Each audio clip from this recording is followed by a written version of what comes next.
ఆ నలుగురు సినిమాలో చూపించినట్లు మరణించిన వారు ఇక్కడే తచ్చాడుతుంటారా?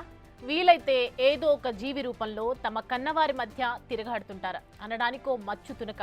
చనిపోయిన కొడుకు గాని వానరం రూపంలో వచ్చి ఆ కన్న తల్లి కంట తడిని తూడుస్తున్నాడా అన్న దృశ్యం దర్శనమిచ్చింది.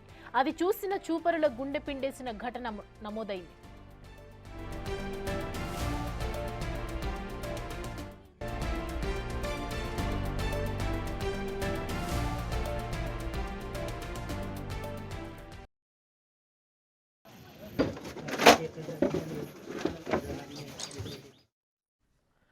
తూర్పుగోదావరి జిల్లా తాళ్లపూడిలో ఒక హృదయ విదారక ఘటన చోటు చేసుకుంది. శివరాత్రి రోజు తాడిపూడిలో ప్రవహించే గోదావరిలో స్నానం చేయడానికి వెళ్లారు 5 యువకులు. గల్లంతైన వీరు మరణించారు. అయితే శనివారం నాడు వీరికి దశదిన కర్మ నిర్వహించగా ఎమ్మెల్యే ముప్పిడి వెంకటేశ్వరరావుతో పాటు అనేక మంది వచ్చి యువకుల మృతికి సంతాపం తెలియజేశారు. మృతుల కుటుంబాలకు రాష్ట్ర ప్రభుత్వం 5 లక్షల చొప్పున ఎక్స్ గ్రేషియా సైతం చెల్లించింది.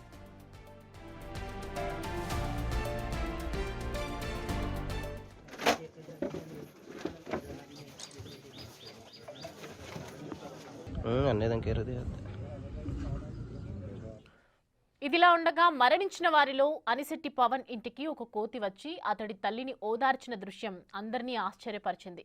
గుమ్మం బయట ఆ కోతి కాసేపు దిగాలుగా పడుకుంది. దీంతో ఆ తల్లి కన్నీరు మున్నీరైంది. ఆ సమయంలో తన కొడుకును ఆ కోతి రూపంలోనే చూసుకుందా తల్లి మనసు. ఆ దృశ్యం చూసిన వారు కన్నీటి పర్యంతమయ్యారు.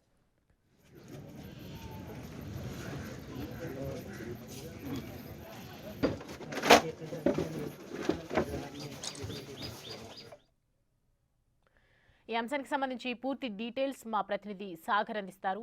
సాగర్, చూస్తున్నాము కోతి తల్లి దగ్గరికి వెళ్ళటం, నిమరడము, మాట్లాడినట్టుగా పక్కనే ఉన్నానన్నట్లుగా బిహేవ్ చేయడం చూస్తూ ఉన్నాము. అసలు ఎక్కడి నుంచి వచ్చింది ఆ కోతి? సో ప్రజెంట్ అక్కడ డీటెయిల్స్ ఏంటి? శివరాత్రి రోజు తూర్పుగోదావరి జిల్లా కొవ్వూరు నియోజకవర్గం తాళ్లపూడిలో 5 యువకులు మృతి చెందారు.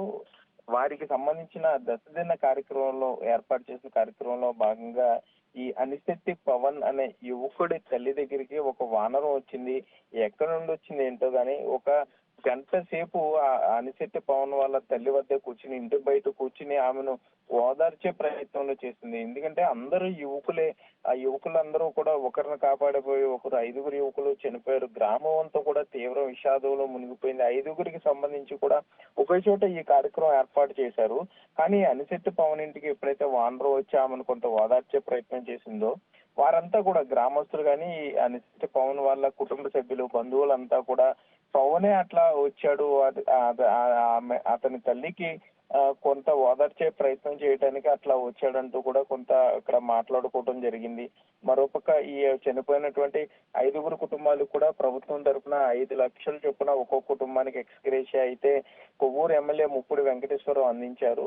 వానరం కాసేపు అక్కడే ఒక గంటన్నర పాటు అక్కడే ఉండి మరలా తిరిగి అయితే వెళ్ళిపోయింది. Soumya. Right, thanks for the update Sagar.